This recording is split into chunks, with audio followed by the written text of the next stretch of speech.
जिसके पास बड़े बड़े ख्वाब हो, बड़े बड़े सपने हो, जिसको जिंदगी में बहुत कुछ करना हो, वो भला चैन से बिस्तर में कैसे लेट सकता है? कैसे रात के 2-2, 3-3 बजे तक फोन चला सकता है? और कैसे सुबह 10 बजे तक वो सो सकता है? अगर वो ऐसा कर रहा है तो ये बात यकीनन तय है कि उसके पास कोई खास वजह नहीं है। वो जो कुछ भी कर रहा है, जो कुछ भी बता रहा है, वो सिर्फ एक बहानेबाजी है। उसका कोई मतलब नहीं, न तो उसकी बातों का और न उसके कामों का। फिर वो खुद से झूठ बोल रहा है, वो खुद को धोखा दे रहा है और उसे इस बात पे शर्म आनी चाहिए। वो इंसान अपने घर को देखे, अपने हालात को देखे, अपने परिवार को देखे और खुद को देखे।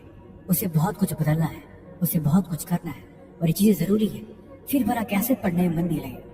फिर भला कैसे वो खुद को बहाने बनाकर झूठ बोल सकता है?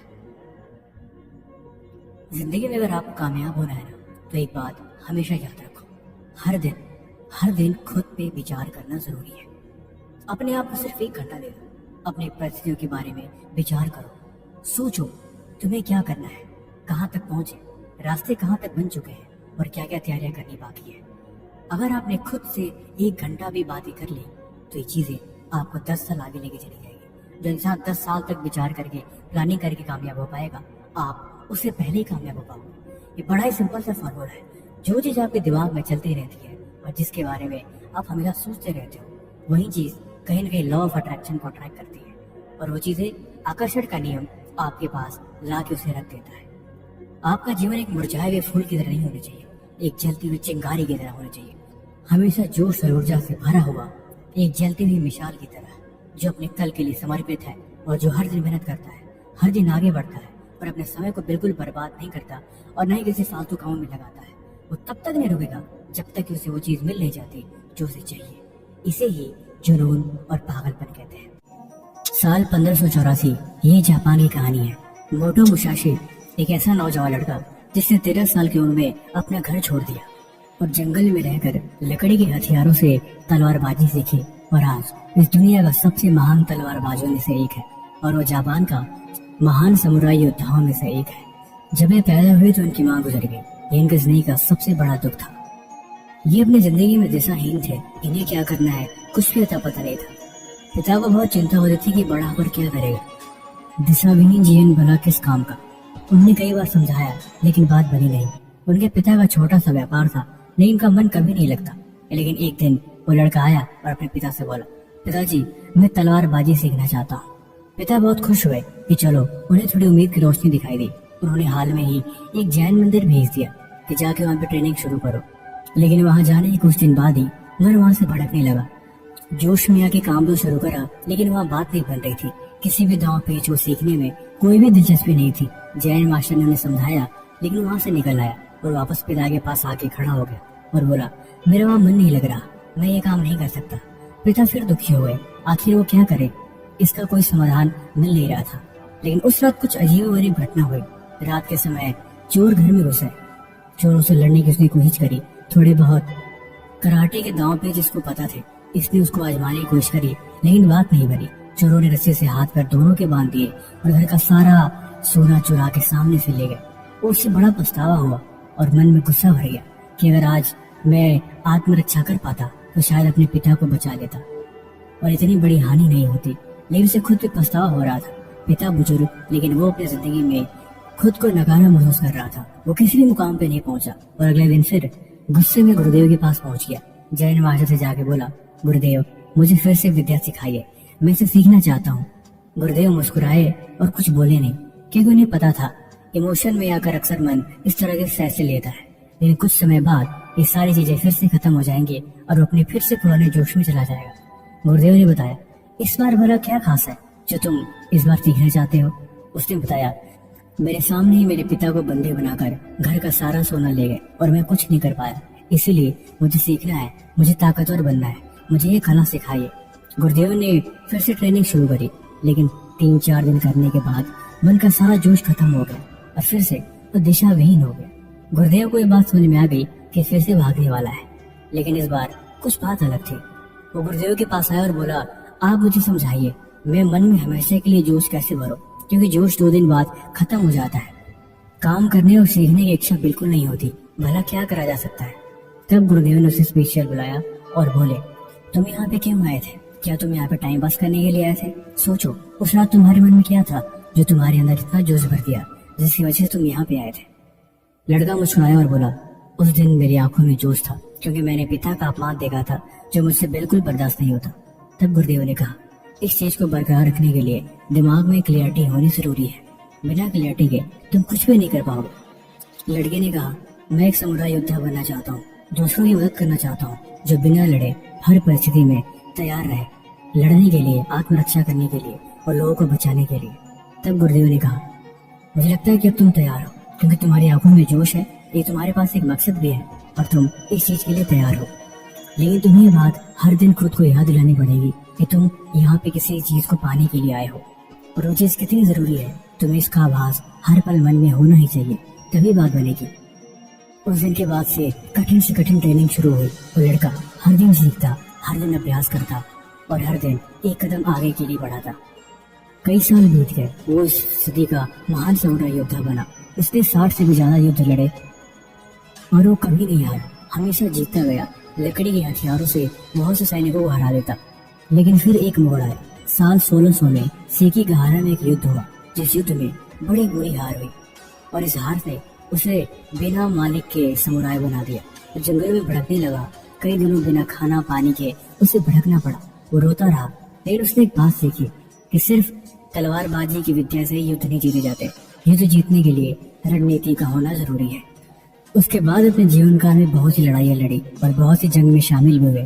तलवारबाजी का बेहतरीन प्रदर्शन और दिमाग का शातिर उपयोग इन्हें एक बेहतरीन समुराई बनाया। लेकिन 30 साल की उम्र में इन्होंने तलवारबाजी और लड़ाई छोड़ दी और एक प्रसिद्ध लेखक और चित्रकला सीखी। इन्होंने अपनी किताब द बुक ऑफ 5 रिंग्स में जिंदगी के कठोर प्रिंसिपल और डिसिप्लिन के बारे में लिखा, जिसके बारे में हम आपको बताने जा रहे हैं। आप कॉपी पेन लेके बैठिए और इसे नोट कर लीजिए। नियम नंबर 1, अपनी कमजोरियों पर सबसे पहले ध्यान दो। ये कहते हैं कि जीवन में अगर आपको कामयाब बनना है, कहीं आपको पहुंचना है, तो आपको अपनी कमजोरियों को हमेशा ध्यान में रखना पड़ेगा, क्योंकि एक कमजोरी आपको कितनी भी ऊंचाई पर पहुंची हो, आपको गिरा सकती है। आपकी कमजोरियां लोहे में लगी जंग की तरह है, जो धीरे धीरे आपको खाती रहती हैं और आपको पता नहीं चलता। आप जिंदगी में आगे बढ़ रहे हो, सब कुछ अच्छा चल रहा है, लेकिन आपकी कमजोरी अगर उस पर हावी हो गई तो वो सारी चीजें आपको खो जाएंगी और शुरुआत फिर से करनी पड़ सकती है। और हकीकत यह है कि आप अपनी कमजोरी को बखूबी जानते हैं कि वो कौन सी चीज है जो हमेशा आपकी जिंदगी में रुकावट बनती है। देर से सोना, देर से उठना, टाइम पे खाना न खाना, अपने काम को टाइम पे न करना और आलस जो सबसे बड़ा दुश्मन है, जो आता है एक मेहमान की तरह है और आकर आपका मालिक बन जाता है, राजा की तरह बर्ताव करता है। इसीलिए इन चीजों पे आपको ध्यान देना जरूरी है, क्योंकि यही असली और सबसे बड़ी रुकावट है। नंबर 2, डिसिप्लिन जरूरी है। ये कहते हैं एक कठोर अनुशासन आपकी पूरी आइडेंटिटी बदलने की ताकत रखता है। अगर आप वाकई अनुशासन से प्यार करते हैं तो आपको जिंदगी में नकारात्मक चीजें ऐसे ही दूर हो जाएंगी। एक आलसी दिमाग, एक आलसी शरीर एक कूड़े से भरे हुए कमरे की तरह होता है। कमरा भले ही कितना खूबसूरत हो, उसमें कबाड़ वाली चीजें भरी रहती हैं। हकीकत यह है कि अनुशासन आप हमेशा खुद से नहीं कर सकते, आपको किसी मालिक की जरूरत पड़ेगी। एक ऐसा मालिक जो कहीं न कहीं आपसे कई गुना स्ट्रिक्ट हो, क्योंकि मन अक्सर लालच में आपको बहका सकता है, आपको डिस्ट्रैक्ट कर सकता है और आप फिर से अपने आलस वाले रास्ते पर चल सकते हैं। आपको जीवन में एक गुरु चाहिए, एक ऐसा गुरु जो आपको मार्गदर्शन कर सके और जब भी आप बुरी परिस्थिति में फंसो वो आपको सही डायरेक्शन दे सके। लेकिन अगर गुरु नहीं है तो आप खुद के गुरु बन सकते हो। जी हाँ, ये सही बात है।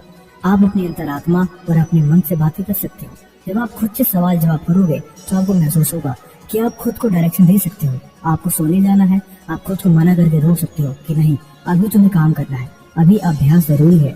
इससे तुम अपने आप को ऐसा करने से रोक पाओगे। जब तुम गलत काम करने जा रहे हो तो खुद को डांट फटकार लगा सकते हो, तो वहाँ भी खुद को मना करोगे और यकीनन आपका मन मान जाएगा। आजमा के देखना।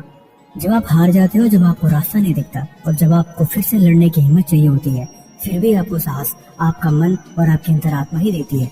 आप खुद को अगर समझा पाओ कि आप हार चुके हो तो यकीनन आप हार मान जाओगे। लेकिन अगर मन में जोश और साहस है तो आपकी आत्मा आपको समझा देगी कि अभी लड़ना बाकी है और इसी जोश से आप दोबारा तलवारबाजी करने के लिए मैदान में जा सकते हो।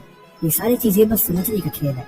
अगर आप खुद को अपना गुरु मनाओगे तो यकीनन आप हर परिस्थिति में अपने साथ एक अपने से भी कठोर गुरु पाओगे, जो हमेशा आपको डांट फटकार लगाएगा और आपको गलत काम करने से रोकेगा। लेकिन ये बात भी आपको ध्यान रखनी चाहिए कि हमेशा उसकी आप इज्जत करोगे। और उसकी हर एक बात मानोगे। नंबर 3, नकली योद्धा मत बनो। ये बात इस बात को समझाने के लिए है कि जिंदगी में कुछ भी छुपाने से नहीं छुपता। आप अकेले में जो कुछ भी करते हो वो सब कुछ दुनिया को पता चल जाता है। आपने कितना अभ्यास करा है, आपकी कोशिश कितनी है, आप कितने माहिर हो, ये सब कुछ जब आप युद्ध के मैदान में उतरते हो तो आपकी तलवारबाजी, आपका हुनर, हर एक चीज दिख जाता है। ठीक वैसे ही आप अकेले में जो कुछ भी खा लो वो आपके शरीर में दिख जाएगा। आप अकेले में जो कुछ पढ़ लो वो आपके ज्ञान में दिख जाएगा। आप अकेले में जैसे बर्ताव कर लो वो कहीं न कहीं आपके बिहेवियर, आपके बोलचाल और आपके हाव भाव से दिख जाता है कि आपकी संगत कैसी है, आपने कितना कुछ सीखा है, आप कितने ज्ञानी हो। ये सब कुछ आपकी नॉलेज और आपके तरीके से पता चल जाता है। बिना अभ्यास के कभी भी युद्ध के मैदान में नहीं उतरना चाहिए। अगर आप युद्ध के मैदान में उतरते हो और तलवारबाजी करते हो तो आप निश्चय ही कुछ मिनटों के अंदर ही मारे जाओगे। ये बातें जीवन में भी लागू हो जाती है। बिना तैयारी के उतरना बेवकूफी है और झूठा दिखावा और झूठा अभ्यास अक्सर आपको हरा देता है। युद्ध के मैदान हो चाहे जीवन का मैदान हो, ये चीजें ऐसे ही लगती है। जब आप युद्ध के मैदान में उतर जाओगे तो इस बातों से कोई फर्क नहीं पड़ता कि आपने कितना अभ्यास किया है, कितना हुनर रखते हो या फिर आपने कितना सीखा है। वहां पे सिर्फ मतलब एक ही है, जंग, यानी जीतो या मरो। हर योद्धा को अपनी कमजोरी पता होती है। वो खूबी जानता है कि उसे कितना कुछ सीखा है और उसका तजुर्बा कितना है। तलवारबाजी एक जीवन की पैनी धार की तरह है जो तलवार के साथ साथ अपने दिमाग और अपने कौशल का भी इस्तेमाल करना पड़ता है। बारीकियों के साथ हर एक मोमेंट और हर एक वार का जवाब देना पड़ता है। अगर दिमाग स्थिर नहीं है तो आप 1 सेकंड में सब कुछ हार जाओगे। इसीलिए झूठे दिलासे, झूठे अभ्यास अक्सर इंसान को कमजोर बनाकर उसे वही हार मानने पर मजबूर कर देते हैं और उसे अपमानित भी होना पड़ता है। इसीलिए बेहतर है कि जो सच है उसके सामने मैदान में उतरे और स्वीकार करे कि उसे क्या कुछ आता है। बाकी वीडियो आपको कैसे लगी आप हमें कमेंट बॉक्स में जरूर बताएं और किसी भी तरह का सवाल है तो आप वो भी हमसे पूछ सकते हैं। तब तक मिलते हैं हम आपसे ऐसे एक और मजेदार वीडियो के साथ अगले दिन। धन्यवाद।